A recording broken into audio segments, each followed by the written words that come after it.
late. Apparently our guest of honor does have a couple of demands this time. But I'm really pleased today to be introducing our guest speaker. I just want to tell you a little bit about Mayor Michael Nutter. He has helped to steady the city in tough times, as you undoubtedly know, and introduced a slew of economic development projects for 2011 and 2012.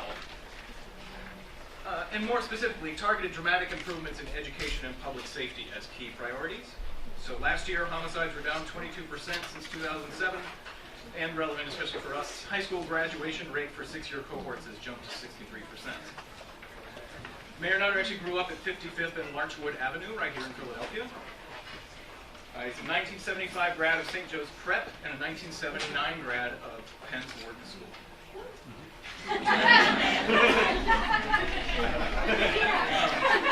During 15 years as a city councilman, Mayor Nutter has represented Philadelphia's 4th District, covering Winfield, Overbrook, Roxborough, Manayunk, East Falls, Mount Airy, and other parts of North and West Philadelphia. He was sworn in as mayor on January 7th, 2008, as the city's 98th mayor, currently running for a second term, and also currently resides in Winfield with his wife, Lisa, and his daughter, Olivia, who attends Philadelphia Public School. All right. So with no more ado, I'm just going to go ahead and let Mayor Nutter take over.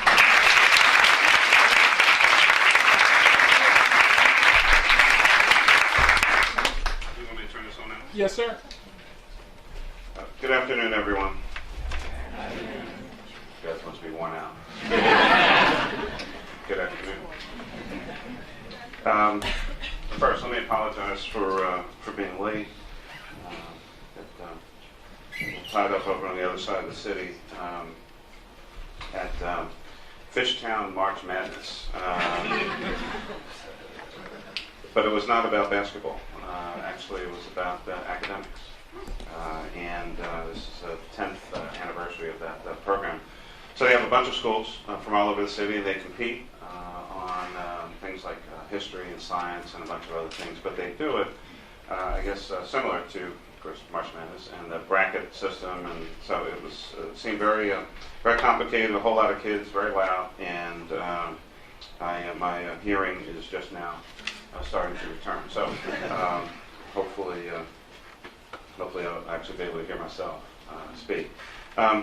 Dr. Smith is a coordinator for secondary education. Thank you very, very much. Can we please recognize him? And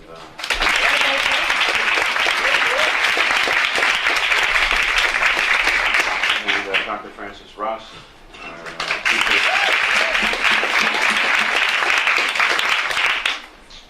We have to make sure that we always pay attention to Francis ES, Francis IS. Because you're clearly an ES, right? Yes. It's a pleasure to be here. Again, I apologize for being late. I know you've been doing a lot of stuff in the course of the day. As Dr. Smith mentioned, I am a graduate of the University of Pennsylvania, and I remember many classes that I was supposed to take here at Stifler.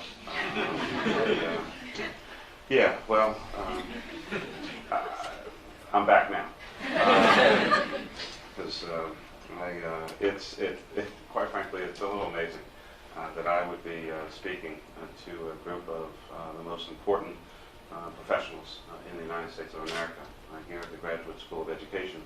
And given, I guess, some of my, from time to time, academic performance here at the university, which we won't talk about. I got in, I got out. Stuff that happened in between, it's a story for another day. I got a great education here at Penn, and as I said at an event just the other day, the reality is that a number of my courses I really liked, and I really liked them a lot, and some I liked so much that I took a second time. And it's just one of those things. Seriously, I have a tremendous appreciation for who you are, for what you do. And let me be the first to say that but for a great education through grade school, high school, and college, but for that, I would not be doing what I do today. I mean that very, very seriously. There's not been a successful person in the United States of America, and that suggests the world, who doesn't owe a tremendous portion of their success to a great teacher. who intervened in their life, and that is certainly my story, grade school, high school, and certainly college as well. So you are going into one of the most important professions anywhere in the country. I've said on a number of occasions, and I speak locally and sometimes nationally, I've said that education is economic development, but also that education at the national level should be looked upon as a part of the national defense of the United States of America. We're a stronger country when we're a more educated country. We're a more powerful country when we're a more educated country. And we're able to compete with nations around the world if we spend more money and more time and more effort on the issue of education. And that's how we're going to win the future for the United States of America. It's really about what you do in the classroom. And I want to talk a little bit about some of those things. On the day I was sworn in, January 7, 2008, I laid out three very important goals for the city. And that doesn't mean that we were only going to do three things. It just means that how I was going to spend my time, how we were going to focus our effort, how we were going to concentrate in the areas to get results was on three areas. One, as Dr. mentioned, the issue of public safety. You can't have a great city if people don't feel safe and if they're not safe. In some instances, there's a difference between being safe and feeling safe. And so we have had some great gains in that regard. The other two issues were tied to education. That we had to increase our graduation rate, although on that day I talked about cutting in half our high school dropout rate. Subsequently decided to change the language and change the focus and kind of the view and not use the word dropout but use the word graduation. So the graduation rate for us, we seek to have at least an 80% graduation rate for high school students by 2015 and a nearly 40% college degree attainment rate for adults over the age of 25 by 2017. Those are very important goals for this city and for its future. We cannot expect to grow. We cannot move our way out of an overwhelming poverty rate, 25% of our citizens living in poverty. We can't do that if they're not educated, if they're not ready to go on and take care of themselves. And so I took that as a very important goal, as an important focus for this city, that education, which I'm not in charge of the education system. 10 years ago, the Commonwealth of Pennsylvania stepped in and took over the public schools. But they are my children. They are my children. They're in our city, and I have a duty and a responsibility to them, not just to send the money over from property taxes, and I'll talk about that in a minute, but to use the power of this office, to use the presence of this office, to use the platform that I have each and every day to pretty much say whatever I want, wherever I want, and most days at least have somebody pay attention to it, that I would spend every day in virtually every speech, everywhere that I go, talking about the issue of education, trying to inspire young people, trying to inspire young folks like yourselves, but also importantly parents, let teachers know how valuable they are, and other community partners who really must participate in this endeavor. It is not just a saying, it really is true, that it does take a village to raise a child. That was my experience. I was born and raised Catholic, went to Catholic school, I have a ton of friends in public school, and as was mentioned earlier, our daughter is a public school student, started at Powell, 36 at Powell, and then first grade to fourth there, and then fifth grade since has been at the Masterman School. There are a lot of great schools in the city of Philadelphia. What I say to parents, and I can get away with this because I was in public school, that if you would spend, those parents come to me all the time and say, well, your daughter goes to Masterman, and I say, yeah, she's smart. She got that from her mother. There are a lot of great schools in the city, and that if you would spend, promise me that you would spend at least as much time looking for a school for your child as you would spend looking for a new car, I can assure you that you will find a great school, an appropriate school for your son or daughter. We've interviewed at 4 different schools, met principals, teachers, parents, parent-teacher group, and then found an appropriate place for Olivia. And she kind of really went on and did the rest herself. So this issue is very, very important for our city, I would suggest our state, our country, and our prominence in the world. Let me talk a little bit about what's going on here in the ground in Philadelphia. We need a higher educated workforce for a number of reasons. There's a mismatch between our resident education levels and job opportunities in Philadelphia. So we start with that. We have nearly a third of our jobs that are open for college graduates, Yet, less than 24% of our residents have a college degree. It's the first big mismatch. Our city lacks an educated workforce that we need to meet the economic demands that we face. And there's also a big difference in quality of life conditions for those without a degree versus those with a degree.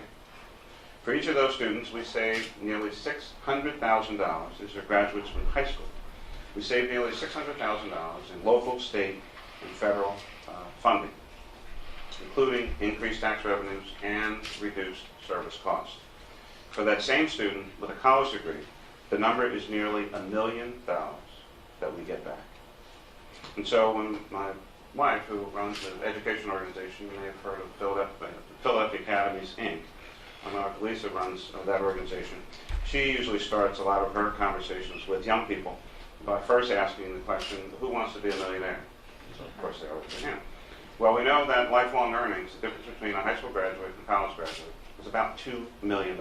So that, the who wants to be a millionaire usually kind of gets their attention because young people tendency to focus on money.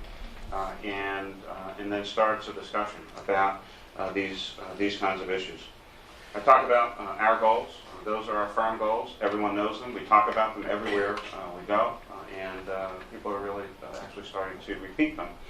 So much like in other aspects of life, a rumor has or word has gotten around pretty well. If you start it, and then other people are repeating it to you a little later on, and telling you as if you never heard it before. So it's kind of interesting. Let me talk a little bit about the state of public education here in our city. And I know that many of you are teaching in our schools right now. So the first thing I want to say is thank you.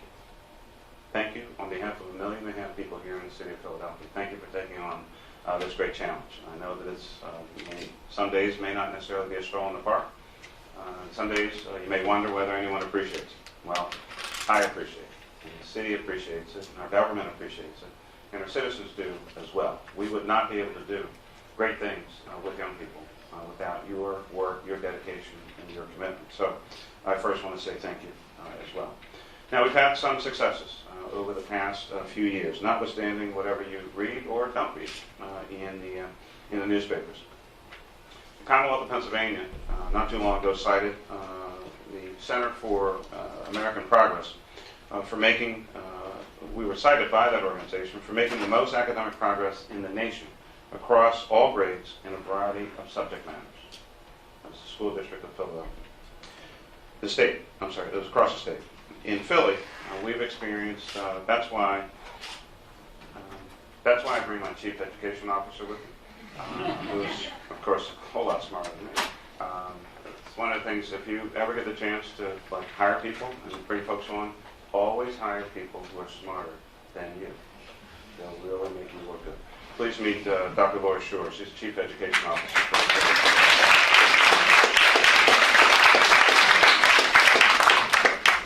We've had 8 straight years of academic gains. I got that one right. In the city, and for the first time, more than 50% of our students are at proficient or advanced levels in reading and math. Our 6-year cohort graduation rate is now 63%. When I came into office, that number was in the mid-50s, and we expect that it will continue to grow. That's taking into account those young people who in some instances have actually dropped out and now drop back in, and we're helping them to finish their education. I'll maybe talk a little bit about that in the Q&A. These gains come, quite honestly, as a result of increased investments that we're seeing primarily at the state level. We were very fortunate over the last 8 years to have, in my opinion at least, the education governor of the United States of America, Governor Ed Rendell, who fought every year to increase funding to public education, not just in Philly, but all across the Commonwealth of Pennsylvania. We're the largest school district in the Commonwealth. There are 500 school districts in Pennsylvania. We're the largest. The next largest is Pittsburgh with 26,000 students. We actually have more young people in our charter schools than Pittsburgh has in their entire school system. Nearly 40,000 kids in charter schools. So our charter school system would be the second largest school district in the Commonwealth of Pennsylvania, but for the fact that everybody gets counted together. We think that these investments, and money is kind of important, we think those investments are paying big dividends for us. And just like, again, any other business, you want to look at what's your return on investment. we're seeing that return in terms of what's happening in the classroom, lower class sizes, better student outcomes, and make schools across the board safer. The biggest challenge, notwithstanding this incredible recession, is that the fundamental funding of public education, at least here in Pennsylvania, is flawed. Public education is primarily funded through property taxes.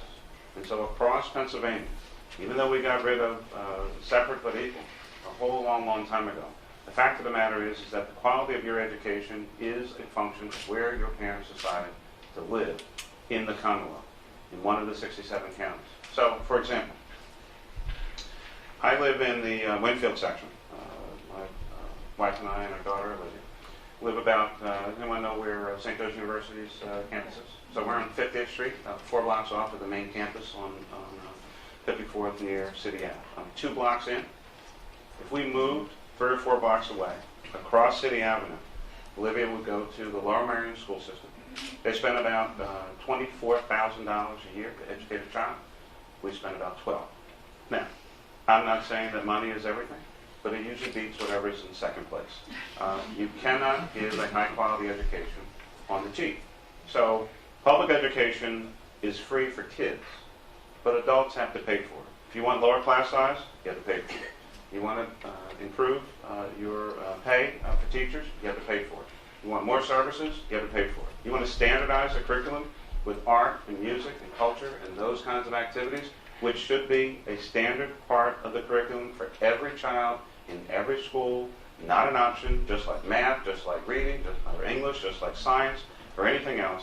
Art and music are important to the quality of someone's education, as well as a variety of extracurricular activities. Those things cost money.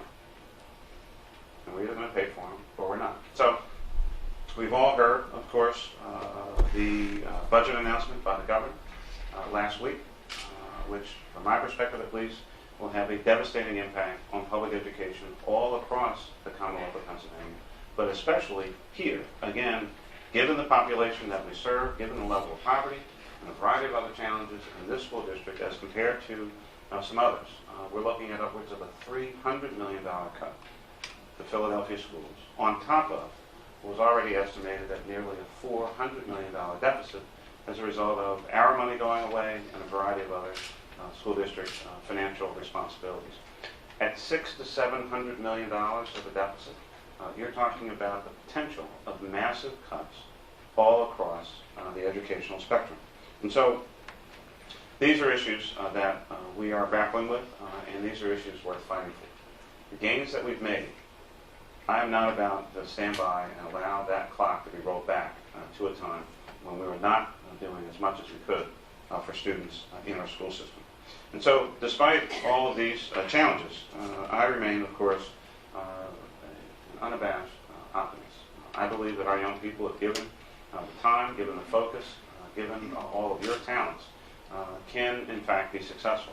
The things that go on, whether it's at central headquarters or in Harrisburg or even at City Hall, we have to always make sure that you have the tools and resources you need to focus on the 25, the 27, maybe possibly 30 kids in the class, and that their education and your ability to motivate them, and that you are a highly motivated teacher who feels that you are valued, and getting somewhere near the resources that you need is critically important. We need to lift up this profession. We need to have people better understand what the importance not only of education is, but also the importance of highly motivated, highly skilled, and supported teachers, and what that is really all about. The magic really does happen in the classroom, and I'm sure maybe in your relatively short period of time, maybe you've seen a couple students where that light bulb went off. I've been in enough classrooms. I actually don't know that I could do what you do. It'd be a little easier for me to just to run the city than to take up in your profession. It takes a tremendous amount of patience. It takes a lot of heart and soul and dedication and commitment, and I commend you for that. You inspire all the rest of us, and I know that your students, hopefully you've seen it, whether they verbalize it or not is a whole other story, because you know how young people can be sometimes, but they know that they need you, and they know, and they'll express it at some point in time, that they actually appreciate what it is that you do. Many, many years ago, education was considered something primarily for one segment of the population. These are young people who are going to go on and be great champions of industry and commerce and the like, and everyone else was just kind of, out in the fields or taking up some other profession. 100 years ago, only about 8% of our Americans students graduated from high school, and about 3% actually earned a college degree. We know today, of course, that everyone needs to graduate from high school, and everyone needs to have some post-secondary educational opportunity. And whether that's a 2-year or 4-year experience, whether it's a trade school or what's often referred to as technical and career education, we know, and I'm literally trying to pretty much remove from the lexicon here in Philadelphia any notion of K-12. That's 1950s, 1960s. This is a K-16 environment. And every young person needs to understand that there has to be that next thing, that next place, that next opportunity, because a high school diploma is really not going to get you very far in this environment. So we're looking for a variety of new delivery systems. There's a lot of talk about a lot of different things: public schools, charter schools, private schools, vouchers, all this discussion going on all over the place. And I think it requires all of us, given what has happened, given where we are, and given where we're trying to go, that all of us are going to have to, think a little broader, be a little more open-minded, and try to figure out what works, how do we support it, what doesn't work, and either how do we change it or get rid of it. There's no one single thing that anyone is going to be able to do to change educational outcomes. It requires a series of things, a series of steps and actions, but a significant amount of support from a variety of stakeholders, from the business community, championing education as a part of how we grow our cities and our state and our country, to parents paying a lot more attention to what's going on with their children, debunking the myth that every child tries to tell their parent that they didn't get any homework, which of course is the oldest trick in the book, to teachers not getting, if I can use the language, kind of beaten down and ground into the ground by the system, and knowing that there's someone somewhere, either in your building or downtown, wherever downtown is for you, wherever you may be teaching, that really cares about what's going on in your classroom, and that you can actually see it, not just hear it, but see it. And so there are a lot of different ways of learning. Someone much smarter than me once said that you should never let your schooling interfere with your education, and that whether it's online classes, GED programs that you can take literally on your lunch hour, college fairs and literacy programs. We're investing $1 million in adult literacy. We have a serious literacy challenge in this city for adults as well. 200,000 adults without a high school diploma, 550,000 adults, it's estimated, have a variety of literacy challenges and problems in this city. And so we'd like to talk about making these opportunities available anytime, anywhere. Be lifelong learners. And make these opportunities available in a variety of places, not just in traditional school settings, but in non-traditional places as well. And whether that's at the workplace, whether it's at a rec center, whether it's at a church, a synagogue, a mosque, somewhere out in the community. We need to use these schools more than for the time that they're used, from about 8 a.m. till 3:15 in the afternoon. They are really edifices of education that can and must be used on a much more regular basis, and the continuity of the school day for children and the evening and afternoon time for adults and others who are maybe looking to get some additional training in their lives to move up in their career path is critically important. So, again, let me say thank you. One, for the opportunity just to be here with you. It really is a great honor. Two, I want to thank you for what you're doing. And three, for what I know you'll do in one of the most important professions anywhere in the United States of America. You are the true champions, the true heroes of what America is really all about and what it has to offer. So I'll be glad to take any questions that you might have, but thanks for doing what you're doing. Thanks.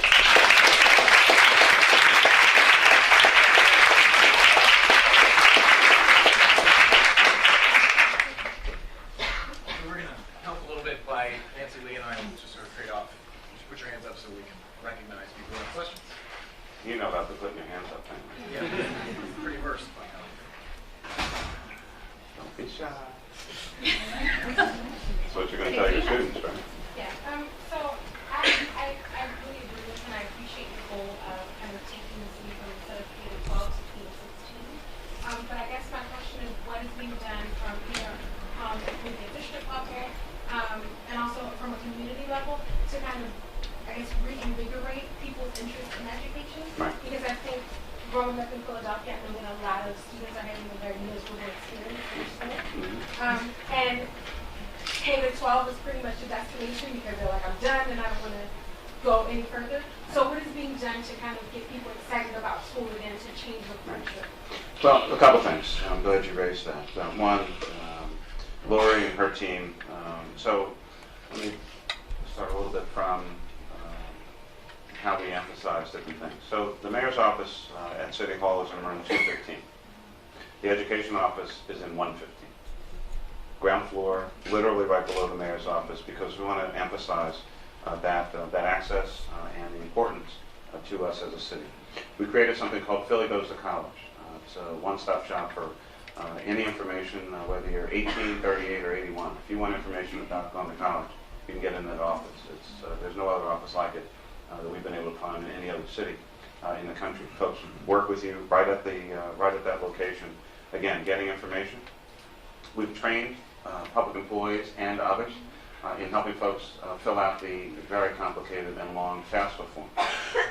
We're expecting a 15% increase over last year, and last year we had a significant increase, I think 12% over the year before. That resulted in about $38 million in additional free financial aid for young people just to go to college. So when I was a kid, a billion years ago, everyone was expected to go to college. Now, my parents had no idea how they were going to pay for me to go anywhere, let alone, this place. But virtually everyone in my neighborhood went to college. Now, there were a couple things going on in late 60s, early 70s that I think has been a little lost here. First, colleges and universities were aggressively recruiting students from all over the place, and especially African Americans and others of color. Two, there was a lot of financial aid available. And three, we were kind of that, we were going to be first one in the family to go to college, and everyone had that expectation. So I don't ever remember a conversation about, was I going? The conversation was about, where are you applying? So it was, as, no one really talks about, like, are you going from 8th grade to 9th grade? Because, like, what are we talking about, right? 12th grade to college. I mean, like, what else are you going to do? You're 18 years old. Where else? It's college or the service. I mean, you're getting out of here. So, so we've also seen, from into the 80s, a significant impact of financial aid.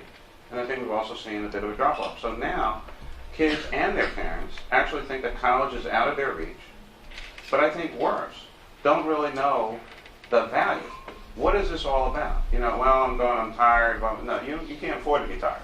Right? So we're re-engaging with parents. The school district has a parent university, which is really about two things. About 12,000 parents have signed up. It's to help them be a better parent for their child, but it's also helping them stay focused on their own education as well. We have 73,000 people in the workforce today who started college and didn't finish. So we're trying to encourage them to go back as well. We started a program called Graduation Coaches, which we're doing a lot of promotion of, which is trying to get an adult focused on a child to help them through the process. That, okay, you did the middle school thing, you're doing the high school thing, now you're going to college. So we have like a week-long college fair over at the convention center. Thousands of people come out to get information about. So we are promoting it, we are pushing it, but really trying to get it down to a school level, a grassroots level, with a focus on education, which is also why I talk about it all the time. We're literally almost trying to brainwash folks about this. That's how critical this is. You're welcome. Yes, sir. Yeah, looking at the current state of the school district, each year more and more public schools are turned over to charters. Where's this going? What's the plan? I think the plan is to try to best educate children as best we can. There's no one approach. It's not a cookie cutter system. I mean, they're not making widgets down there. Right? They're dealing with, 25, 27, 30, whatever the number is, individual, unique people who bring all that they bring to them, which you're not really going to know much about. You're not going to know about the kid who didn't sleep last night. You're not going to know about the one who saw someone get shot. You're not going to know about the one, until they start acting out, who, maybe experienced some domestic violence or sexual assault or whatever the case may be the night before, and then they come back to you. We're giving many children 2 of the 3 meals they're getting a day. So, children all learn differently. We want to provide as many options as possible to meet them, kind of where they are. So, there are good charters, there are bad charters. I like charters. The charter school funding formula is messed up, and that, negatively impacts the school district. But, I'm focused on outcomes. That's what I care about. You can go to whatever school system you want to go to, whatever kind of school you want to go to. I want young people to graduate. I want them to get a good quality education and go on and be successful. So, at a certain level, I can't get caught up in this kind, that kind, the other kind. I'm for education. And whatever it takes to educate our children, that's what we should be doing, and keep the focus on them, not on the adults. The system was not made for adults. The system was made for kids. And if all the kids didn't show up one day, we wouldn't have anything to do.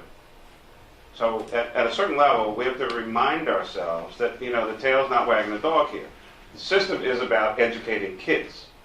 And how they learn, as you know better than I do, is very, very different from school to school, from class to class, from subject to subject. And we need to figure out what works, use it, what doesn't, get rid of it, or fix it. So. All right, what was the suggested one is necessary, Yeah, I mean, if you're asking if every school is going to be a charter school over time, I mean, is that kind of where you go? I don't know. I think there's a lot of, we know that some of the things we've been doing are not working. We shouldn't keep doing those. So I can't tell you today whether, next year there's going to be another 20 or another 40 or whatever the case may be. What we're trying to do is educate kids and have great teachers and make sure they have the tools and the resources that they need. If it's called a charter school, a promise school, a renaissance school, you can call it a pizza party if you feel like it. I mean, it is what it is. It's a school. And we're trying to educate young people. And that's at the heart and soul of what this is about. So, I think we have to be willing to take some chances here. Yes, ma'am. We should try to get some secondary people. I promise you're next. On the elementary side. Wow.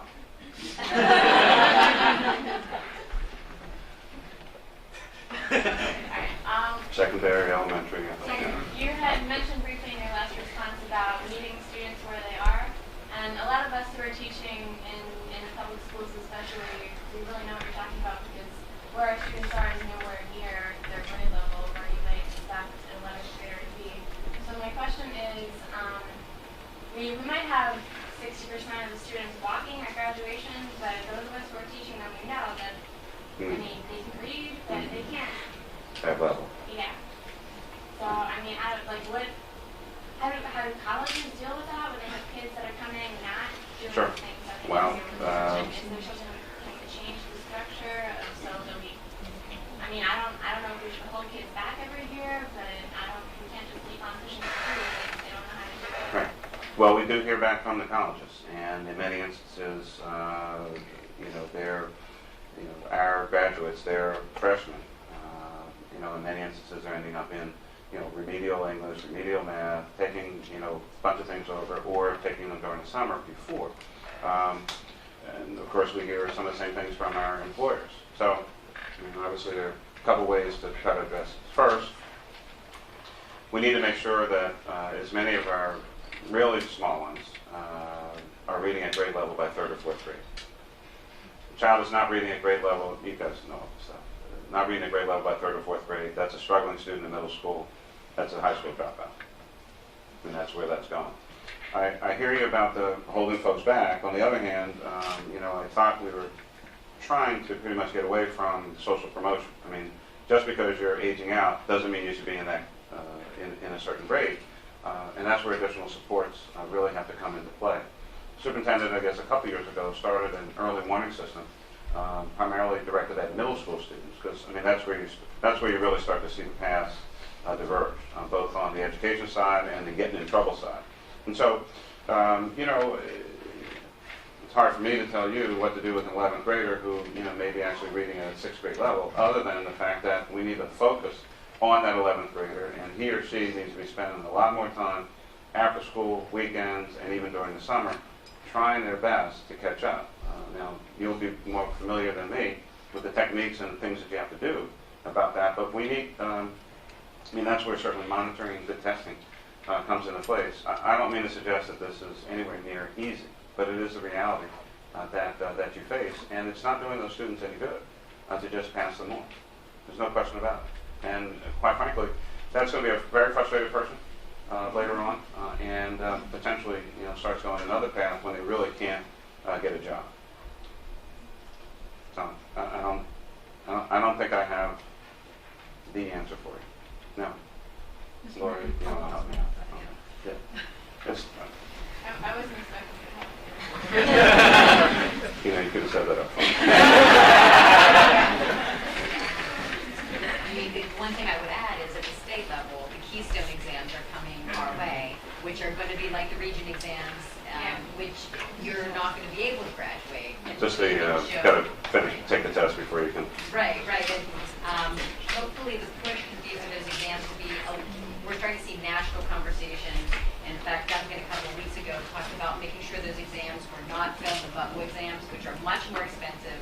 But so it's one of the ways of being able to know if kids are just being passed on because they're sitting nicely in their seats and not causing trouble, or do they have the skills necessary that when they get out of high school, like the mayor said, we don't end up seeing them in our prison system. Because when we look at our prison system for the first time, we did a reading assessment up there, and the reading levels are between 1st and 3rd grade for the majority of people who are spending time in our prison. So, you know, I know people don't want to talk about assessment, and, you know, there's this really negative vibe to that for a lot of people, but if we don't know if they can read or not, then how do we spend our tax dollars to make sure they don't end up in prison system or, you know, welfare rolls? I mean,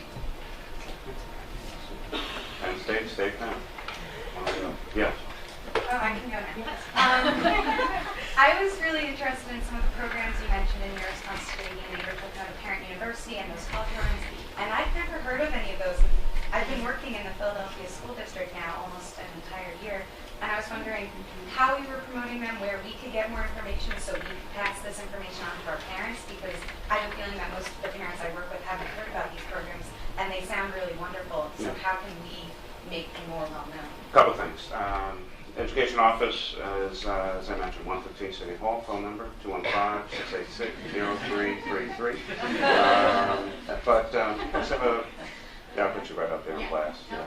Yeah. I mean, it's not a huge office. I mean, it's just a little bit of smoke and mirrors down there.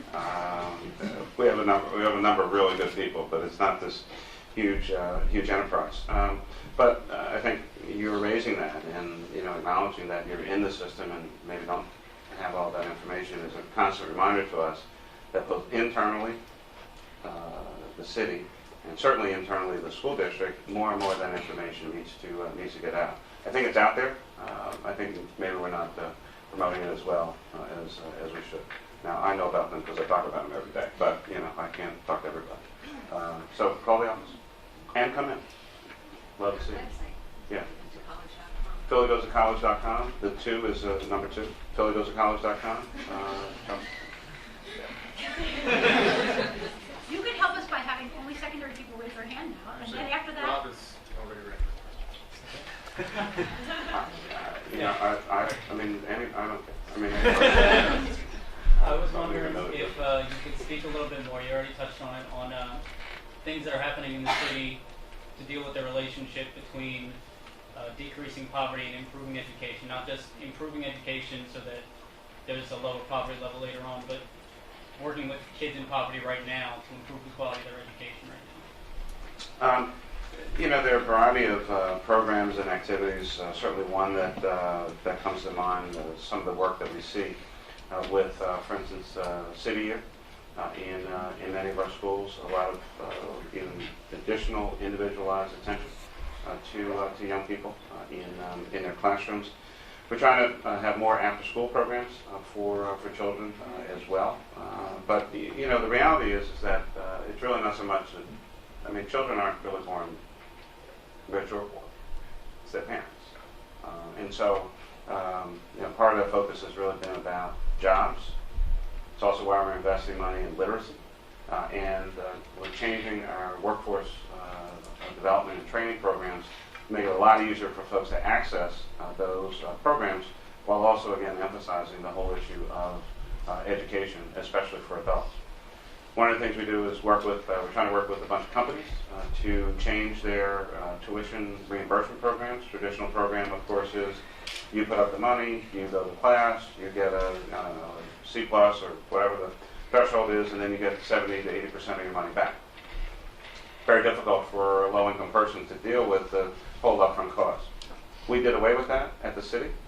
We don't have that program anymore. We contract directly with the colleges and universities. I took the position, they're our employees, we should invest in them. A smarter employee is a better employee for me. And as long as you meet your threshold level, you know, you have no issue. If you don't, you're our employee, you know, we'll, you know, take it back out of your pay, work out, you know, whatever we need to work out. We've encouraged other employers to do that.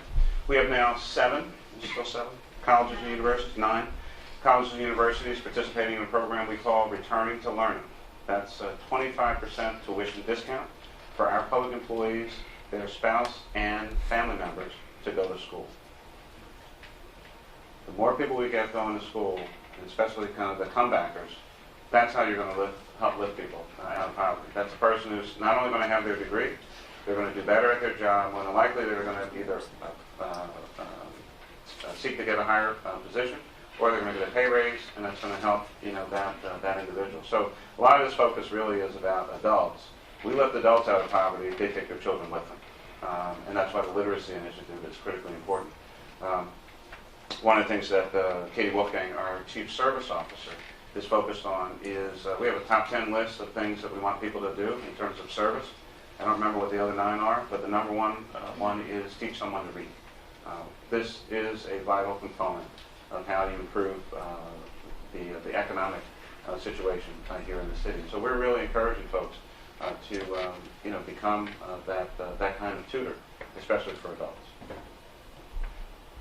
Yes, ma'am. I know that Philly is a really good brain town. We have tons of excellent universities and colleges. Yep. And I also know that Penn specifically.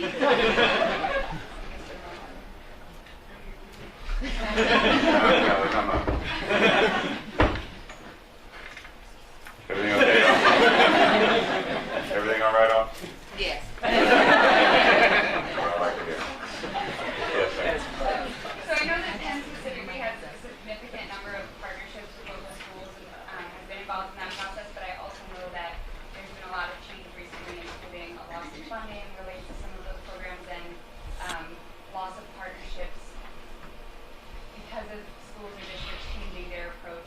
And so I'm just wondering what role you see universities and colleges playing in our current education system. Well, I think that the more partnerships we can have with colleges and universities, so, I mean, you acknowledge it's also a strength for the city. The region, tri-state area, we have 101 colleges and universities. No disrespect to any of our friends from Boston, but we actually have more schools than you do. But you've done a better job at promoting it, so I give you credit for that. You know, University of Pennsylvania, the Penn Alexander School, I mean, a terrific example of, you know, that kind of partnership, that kind of engagement. Temple, I believe, has some similar relationships, and a number of other colleges and universities do as well. These kinds of partnerships are tremendously important for a variety of reasons. One, you know, colleges and universities, quite honestly, want to protect their own investment. You really are, you know, kind of economic generators in your respective areas. When people feel that they can also send their child to the school nearby, you're going to hold on, in many instances, to teachers and faculty and staff and other workers. Great schools in the community also keep up the economic vitality of that particular neighborhood. And yes, there are many changes that are going on, and I'll probably see some others as a result of some of these budget cuts. But we try to encourage those kinds of partnerships all over the place. And many of the schools that I mentioned to you do have some level of partnership and relationship with nearby schools, some more than others, no question about it. But it is something that we like to promote. Look. One of the things that we're seeing, a new model, is having colleges come right into communities. Like Gresso has one of these programs, and who else was I saw another one? Yeah. Can't remember it, but another community-based organization that has partnered with a college. It's not Aspira, it's not Nueva Esperanza, whatever. Yeah. So there's two of them, and they partner with the college, and the college comes in and teaches the entire degree program. And they pick a couple of them right in the neighborhood, along with social service support. So I think that that's a model that you really, I think it is. that we really like, we're really trying to encourage, because when you look at the pockets of poverty in the city, there's not always easy access to particularly college on-ramps. Right.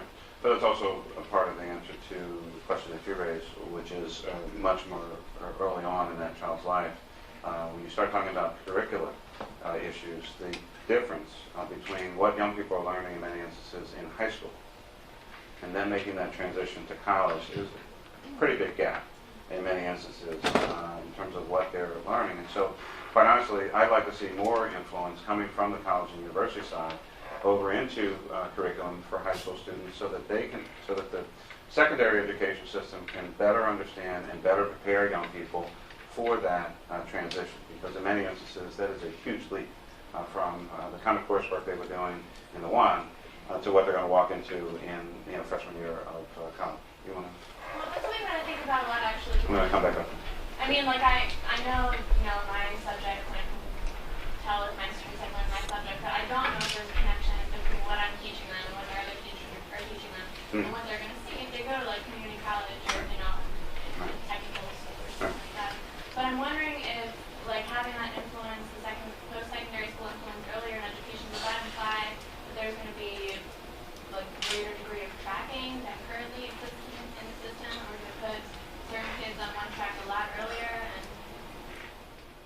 And I'm not sure I know that I'm not particularly in favor of that. I mean, we've been through the tracking dynamic. I think that didn't work out too well. I thought we were going a different place. What I'm much more interested in is data sharing.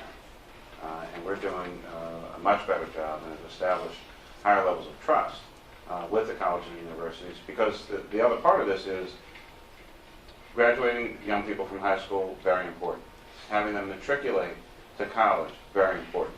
What I really want to know is graduate from college. So a whole bunch of folks go. What I want to know is, are you there at the end?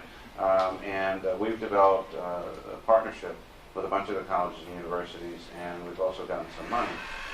This is, I think, some of the LendFest money to help us do. When we talk about tracking, that's kind of more of the data gathering that we want to do to see where people are over an extended period of time and make sure from start to finish that they actually do finish.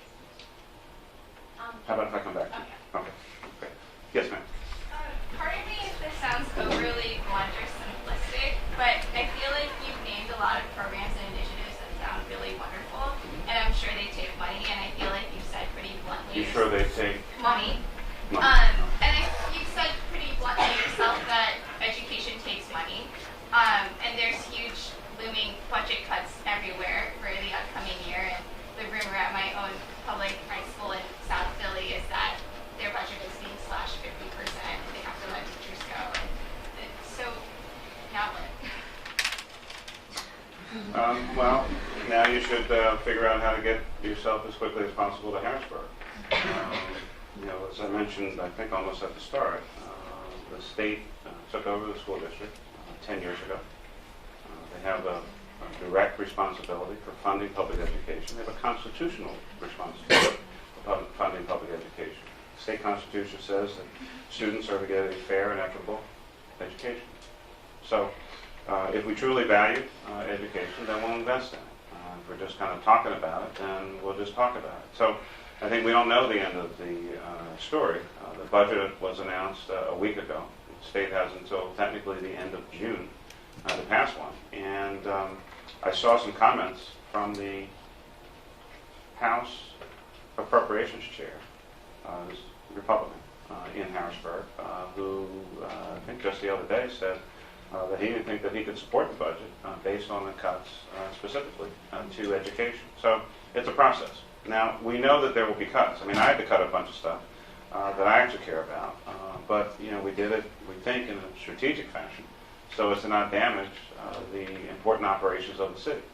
The governor has a $4 billion budget deficit, so we know that there will be cuts. The question is where and who are you impacting with those cuts? So, unfortunately, I don't have an answer, kind of a final answer, because the play hasn't played itself all the way out. But we at least have identified what our concerns are.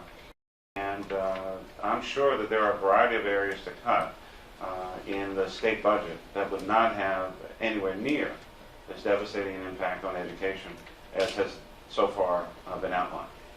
But all of us should anticipate spending a lot more time in Harrisburg advocating for what we think is important. Yes, ma'am. This is actually a question that I'm relaying from. I just wanted to say the programs he was talking about, we've raised private money for, so they haven't come out of the school district Philadelphia's budget, just so you know that. Right. Yeah, many of the things that, we've either funded ourselves or we've raised money for it. We don't take money from the district to fund these operations. Yes, ma'am. This is a question I'm relaying from my seniors in social science. They have been talking a lot about, especially my male students, they're feeling targeted by the police coming, from school and in their activities in the evening time. I didn't ask them if this was before or after curfew, but I know that I'm not trying to call you out on being, for stop and frisk, but do you have any proposals for how to improve the relationship between our young black males and police officers in their neighborhoods? Sure. And if you want to try to call me out, you can try. It's a serious issue. It's always been a serious issue here in the city. We're not targeting any one group. That's not our policy. We don't like criminals, and we want people to behave and follow the law. We've been on a little bit of an alert this afternoon. I guess I can tell you now what quarter 6. Yeah, we were anticipating about 4:30. Kind of some massive gatherings of students in a variety of places, because they've been text messaging and Facebooking all week long about getting together today. And we've seen, unfortunately, some of the negative consequences of that activity. I love our young people being out, and they can be out and do, have fun, go wherever they want to go. What we don't want is them beating people up or stampeding in stores and fighting all over the place. So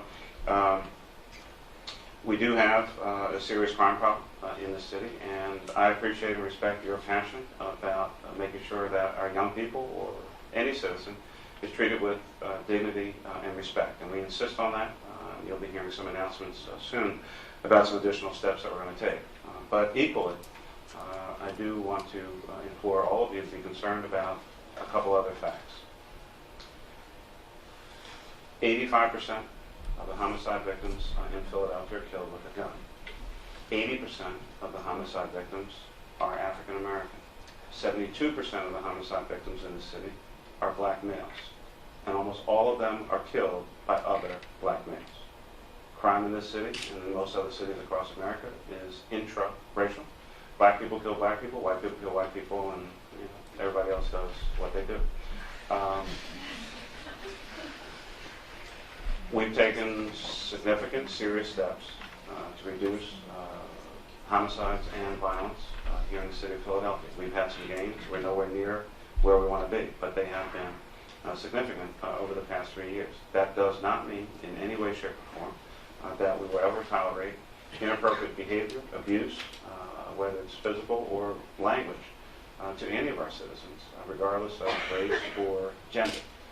And where officers need to be disciplined, they will. Where they've been investigated or need to be investigated, we will. And if they need to be dismissed, Police Commissioner Ramsey has fired more police officers in the 3 years that he's been here than anyone has seen in recent times. So we're not messing around. We actually, we're going to have a press event soon to announce distribution of these cards. Now, when I was a kid, I was taught this by my father. Where do I put this? Of how to deal with police officers if you encounter them, and we want to provide that kind of advice and guidance to young people. A lot of these encounters, kind of start bad and deteriorate from there. It starts with attitude, and there's a way to, on both sides of that equation, how you deal with an officer out in the street. Starting with a lot of expletives is probably not a good way to start.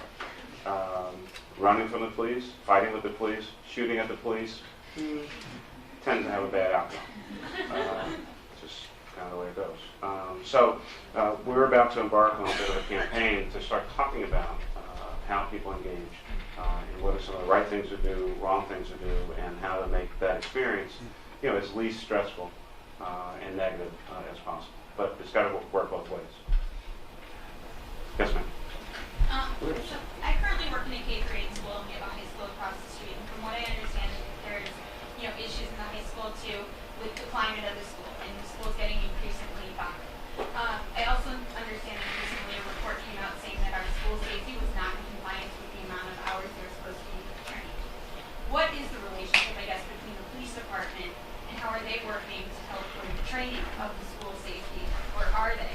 And how are we helping to make sure there is a better presence in the climates of the schools from the Philadelphia Police Department's side? Well, the most recent school safety officer, when he left, we were asked by Superintendent Ackerman actually to send someone over from Philly PD to head up that operation. We did, and Chief Inspector Myron Patterson is the person in charge. So he now is in charge of school police, who are, of course, non-weapon carrying folks. Part of the game plan here, of course, is to have better coordination with Philadelphia Police Department. They're not in the schools, they're outside the schools. We had a big controversy a couple of years ago about whether or not Philadelphia police officers should actually be in schools. At that time, the decision was that they shouldn't be. This is because they obviously carry weapons. Each school is supposed to have a safety plan, and that's what Chief Inspector Patterson has been working on with principals, with school safety officers, and the like. I quite honestly don't know off the top of my head how many of them have them and how many don't. We obviously want to see more safety in our schools and across the system. It's my understanding that violence is down. But the fact of the matter is that you can't teach and students can't learn in an unsafe environment. So while there has been some decrease, it's, again, nowhere near where it should be, and you shouldn't really have to worry that much about it as you're trying to go about teaching in the course of the day. We have to have a safer in-building school environment and a safer environment around the schools. Some young people actually don't go or bring things with them because of what they have to deal with on the way to and from school. So creating those safe corridors, again, getting people to volunteer their time. We cannot have a police officer on every corner of every street in the city, but having more parents, adults, others, grandmoms, grandpops, whatever, out in the community, creating that safe passage to cut down on some of the nonsense. I mean, kids are going to kind of mess around, horse around. That's one thing. But the fighting and all the other stuff that goes on, we can't tolerate that. Yes, ma'am. I did find my thing was in a unique compartment of my wallet. So this is from the Father's Day Rally Committee campaign to boycott prisons. We actually want to, if you understand what I mean, we want to boycott prisons. So, 10 things to do if stopped by the police. We're going to actually give these out to young people, ask them to carry them in their wallets. Stay calm, don't argue. Turn off the lights in your car and turn off your internal lights. Open the window. Keep your hands where police can see them. Upon request, show police your driver's license, registration, proof of insurance. Politely ask why you're being pulled over. Don't talk yourself into a ticket. Make no moves while police are talking to you. In certain cases, your car can be searched without warrant. To protect yourself later, you should state that you do not consent to a search It is not lawful for police to arrest you simply for refusing to consent to a search. Number 10, don't badmouth a police officer or run away, even if you believe what's happening is unreasonable. That type of behavior could lead to your arrest. These are things that my father talked to me about when I was like 12, 13 years old. You know, because, I mean, I was a young black guy growing up in Philly in the 70s. You know, not exactly the most hospitable environment. So, that's what we're going to do. There was a hand over. Yes, ma'am. Yeah, I want to say thank you for recognizing teachers because that's pretty rare in this political climate to recognize a teacher. No, it's not rare for teachers to be recognized in this political environment. You're being used as scapegoats by bullies who wouldn't know, how to do half of what you do if their lives depended on it. And it's a disgrace. I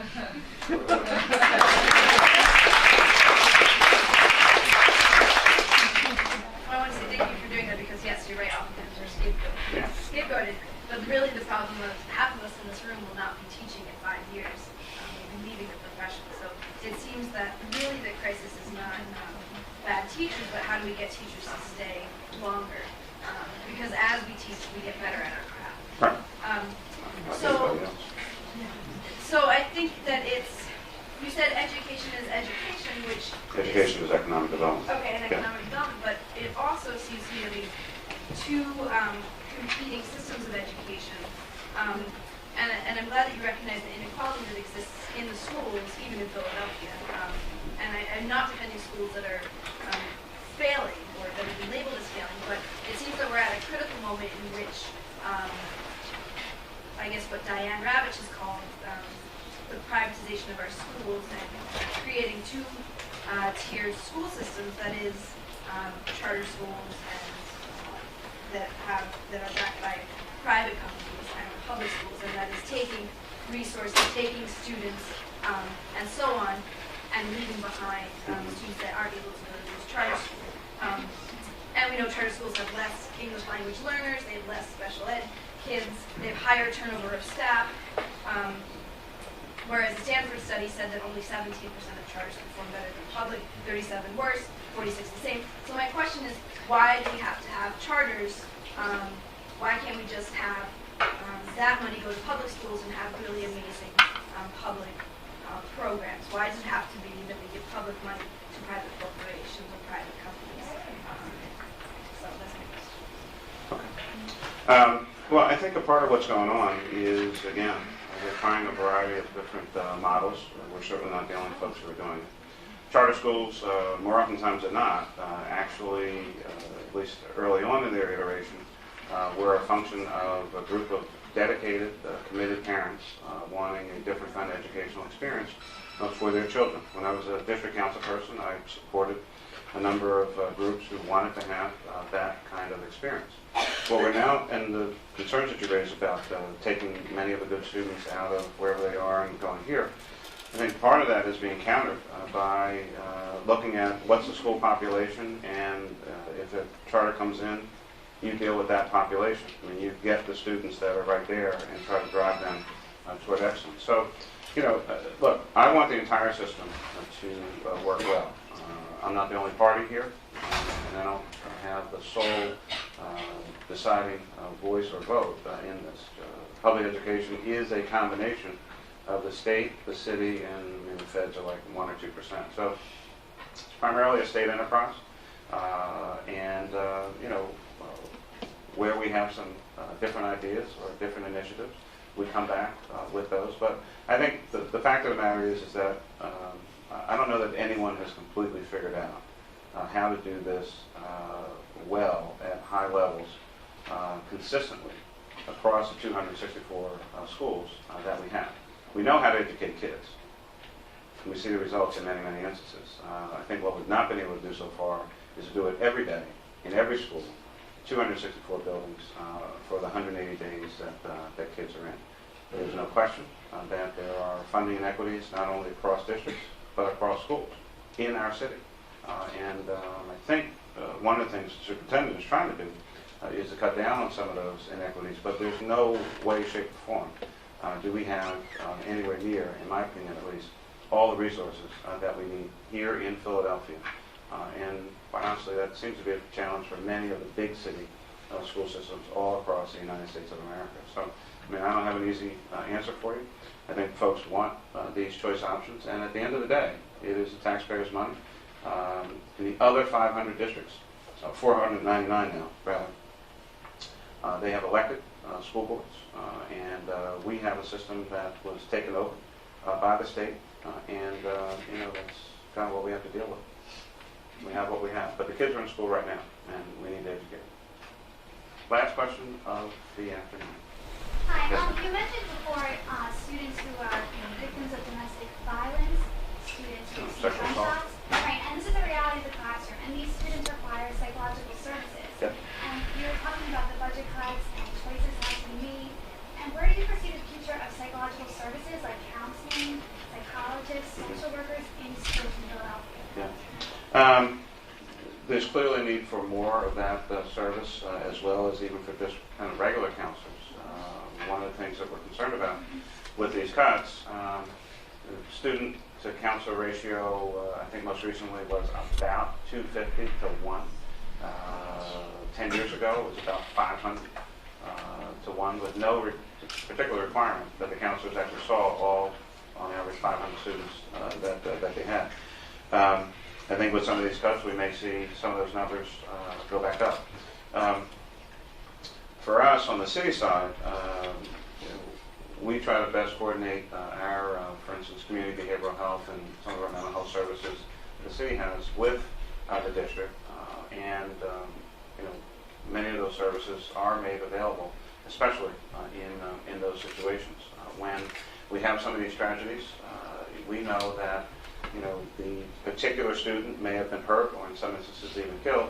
That will have an impact on that school family, and services are brought in, not directly by us, but more oftentimes by the school district. We would certainly hope to be able to keep most of those services. That incident, that tragedy, whatever happened, is not over. When the police, you know, go away, or the ME comes and you know the body is taken away, the tape is still around, that leaves a psychological scar in that entire community. And actually, the incident's not over; it just started. For many of those kids, and they will act out when they come to school. I am getting the hook. Again, let me, one, say thank you very, very much for having me. Two, sorry that I was a little late. Three, most importantly, thanks for your questions, thanks for your concern, thanks for your commitment. It really does make a big, big difference. And just want to commend you, encourage you.